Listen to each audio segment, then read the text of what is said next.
नमस्कार दोस्तों, मिठाई का और हमारा बहुत ही गहरा रिश्ता है। अच्छे मार्क्स मिले मिठाई खा लो, बर्थडे आया मिठाई खा लो, शादी हो गई मिठाई खा लो, बच्चे हुए मिठाई। हर कोई सेलिब्रेशन मिठाई के बिना अधूरा है और क्यों ना हो, होना भी चाहिए क्योंकि खुशी की बात जो होती है। लेकिन उस खुशी खुशी में हम ये भूल गए हैं कि हम कितना शुगर खा रहे हैं और ये हमारे बॉडी में करती क्या है भाई। तो थोड़ा ध्यान से सुनना और अगर एंड तक लगेगा तो थोड़ा सा शुगर अपने डाइट में से कम कर देता, क्योंकि शुगर के मैं खिलाफ नहीं हूं लेकिन ये बहुत ही डैमेज करती है अपनी बॉडी को। तो जब आप शुगर खाते हैं तो ये ग्लूकोज में ब्रेक डाउन होता है और बॉडी में एनर्जी के लिए यूज हो जाता है। ये है सिंपल साइंस। जो भी हम मीठा खाते हैं उसमें शुगर होती है, जो भी हो। उसी के साथ साथ फ्रूट्स ब्रेड्स में भी शुगर होती है और वेजिटेबल्स में भी होती है। लेकिन मैं बात कर रहा हूं प्रोसेस शुगर की और आज हम बात करेंगे ये शुगर अपने बॉडी में जाकर क्या करती है और ये मैं बताऊंगा आपको पूरे साइंस के साथ। तो कुछ भी स्वीट खा लो, केक, पेस्ट्री, मिठाई, कुछ भी सिंपल कार्बोहाइड्रेट खाओ, शुगर उसमें होती ही है। और ये जब अपने मुंह में चली जाती है वहां ये कांटेक्ट में आती है सलाइवा में प्रेजेंट एंजाइम कॉल्ड अमाइलेज के। और ये अमाइलेज शुगर में जो फ्रुक्टोज और ग्लूकोज होता है उसको अलग अलग करता है और इससे सिंपल शुगर में कन्वर्ट कर देता है। ये शुगर पेट में जाकर एसिड और एंजाइम के साथ मिक्स हो जाती है और यहां पे शुगर सेपरेट होती है बाकी फूड मैक्रोन्यूट्रिएंट्स से और ये फिर क्विकली ट्रैवल करती है स्मॉल इंटेस्टाइन की तरफ जहां पे ये एब्सॉर्ब होती है अपने ब्लड स्ट्रीम में। तो जब ग्लूकोज आपके ब्लड स्ट्रीम तक पहुंचता है तो ये आपके सेल्स में ट्रांसपोर्ट होता है जहां पे इसे एनर्जी के रूप में इस्तेमाल किया जाता है और ये है सिंपल साइंस। और अगर आप ज्यादा ग्लूकोज कंज्यूम करते हैं जो आपके बॉडी के जरूरत से भी ज्यादा है तो एक्सेस ग्लूकोज ग्लाइकोजन में कन्वर्ट होता है और ये पहले आपके लिवर में और मसल्स में स्टोर हो जाता है। अगर आपके बॉडी का ग्लाइकोजन स्टोरेज कैपेसिटी से ज्यादा हो जाता है तो कोई भी एक्सेस ग्लूकोज फैट में कन्वर्ट हो जाता है और आपके एडिपोज टिश्यूज में स्टोर हो जाता है। और अगर आप ज्यादा शुगर कंज्यूम कर रहे हैं तो इंसुलिन प्रोडक्शन और इंसुलिन रिस्पांस पर भी निगेटिव इंपैक्ट पड़ सकता है। एक्सेसिव शुगर कंजम्पशन से पैनक्रियाज इतना एक्सेस इंसुलिन सीक्रेट करता है कि आप इंसुलिन रेजिस्टेंस डेवलप कर सकते हैं। इसका मतलब इंसुलिन धीरे धीरे काम करना या फिर असर करना बंद कर देता है। तो एक रिसर्च में यह देखा गया है कि इंसुलिन रेजिस्टेंस से type 2 diabetes, metabolic syndrome, cardiovascular disease और कैंसर तक जैसे डिसीज हो सकते हैं। डायबिटीज के 2 टाइप्स हैं, एक है टाइप 1 डायबिटीज और दूसरा है टाइप 2 डायबिटीज। और टाइप 2 डायबिटीज एक क्रोनिक कंडीशन है जो हाई शुगर के लेवल से होती है। दुनिया भर में लगभग 537 मिलियन लोग इससे सफर कर रहे हैं और ये देखा जाए तो पूरी दुनिया के पॉपुलेशन का 7% पॉपुलेशन है और आने वाले सालों में डिकेड्स में ये नंबर लाइकली बढ़ने वाला है क्योंकि लोग ज्यादा ओबीज होते जा रहे हैं और तो और ज्यादा अनहेल्दी खाना खा रहे हैं।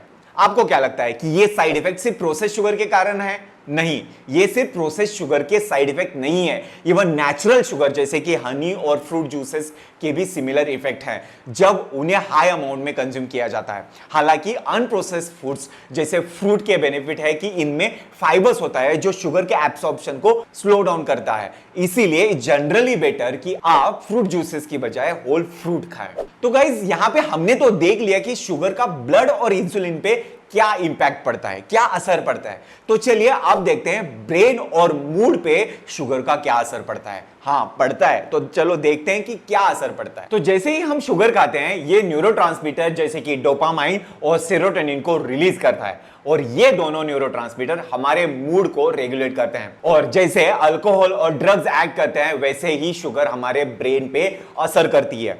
इसीलिए इसका एक नेगेटिव इंपैक्ट भी है जो है शुगर क्रश, जो तब होता है जब आपकी ब्लड शुगर लेवल स्पाइक होती है और क्विकली ड्रॉप होती है और इस वजह से फटीग होना और किसी भी चीज का इरिटेशन होना और फोकस करने में प्रॉब्लम होना, ये सब प्रॉब्लम्स होती है। इसी के अलावा ज्यादा शुगर कंज्यूम करने से ब्रेन में क्रोनिक इन्फ्लेमेशन भी हो सकता है और इसीलिए कई सारा रिसर्च ये बताता है कि डिप्रेशन, एंजाइटी, डिमेंशिया ऐसे कंडीशंस शुगर के कारण हो सकता है। इसी के साथ साथ हाई शुगर ब्रेन में ऑक्सीडेटिव स्ट्रेस डेवलप करता है और इससे सेल एजिंग की प्रोसेस स्पीड अप हो जाती है।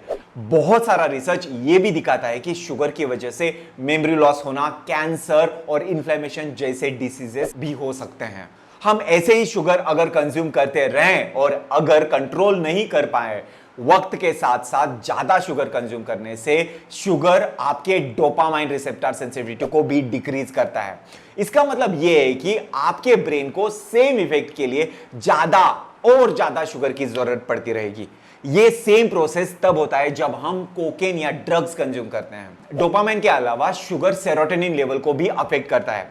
तो सेरोटोनिन एक न्यूरोट्रांसमीटर है जो मूड, एपेटाइट और स्लीप को रेगुलेट करता है। ओवरऑल ज्यादा शुगर कंज्यूम करने से ब्रेन और मूड पे दूसरे तरीके से एडवर्स इंपैक्ट पड़ सकता है, जैसे कि blood sugar crashes, chronic inflammation, neurotransmitter के लेवल में चेंजेस।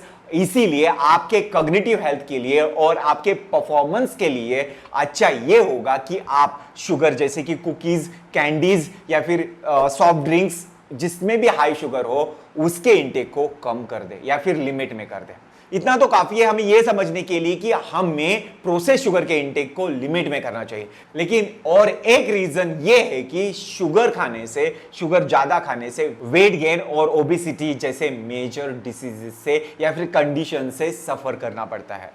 तो कई सारे तरीके हैं जिससे शुगर फैट गेन को कंट्रीब्यूट करती है, लेकिन मेन एक रीजन यह है कि शुगर हंगर को कम करने में इफेक्टिव नहीं होता और इस वजह से ये टिपिकली उन कैलोरीज के ऊपर ऐड की जाती है जो लोग ऑलरेडी कंज्यूम कर रहे हैं।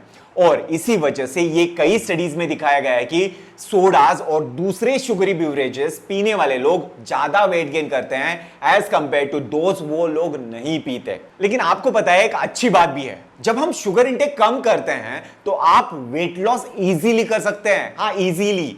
कुछ लोगों के लिए यह करना बहुत ही मुश्किल हो सकता है, इसीलिए आप आपके डाइट में डाइट सोडा ऐड कर सकते हैं। और अगर आपको देखना है कि 30 दिन, सिर्फ 30 दिन शुगर ना खाने के बेनिफिट्स, तो मेरा एक वीडियो है, आप उसका लिंक आपको डिस्क्रिप्शन मिल जाएगा, वो वीडियो इसके बाद जाकर देख लीजिए। कई सारी स्टडीज ये भी दिखाती है कि शुगरी फूड्स और ड्रिंक्स को आर्टिफिशियली स्वीटनर्स से जैसे कि डाइट सोडा से सब्स्टिट्यूट किया जा सकता है, उससे कैलोरिक इंटेक कम होता है और वेट लॉस को भी सपोर्ट मिलता है। ज्यादातर स्टडीज ये भी दिखाती है कि आर्टिफिशियल स्वीटनर जनरली सेफ होते हैं जब तक मैक्सिमम रिकमेंडेड डेली अमाउंट को एक्सीड नहीं किया जाता। लेकिन एक एक्सेप्शन है इसमें और वो है सैक्चारिन, क्योंकि कुछ एविडेंस ने यह दिखाया है कि सैक्चारिन की वजह से गट हेल्थ के इश्यूज हो सकते हैं, ग्लूकोज टॉलरेंस के इश्यूज हो सकते हैं। इसीलिए ड्रिंक और फूड खाने से पहले आप उसकी जांच कर ले कि आप जो खा रहे हैं अगर उसमें आर्टिफिशियल स्वीटनर है तो कौन सा है।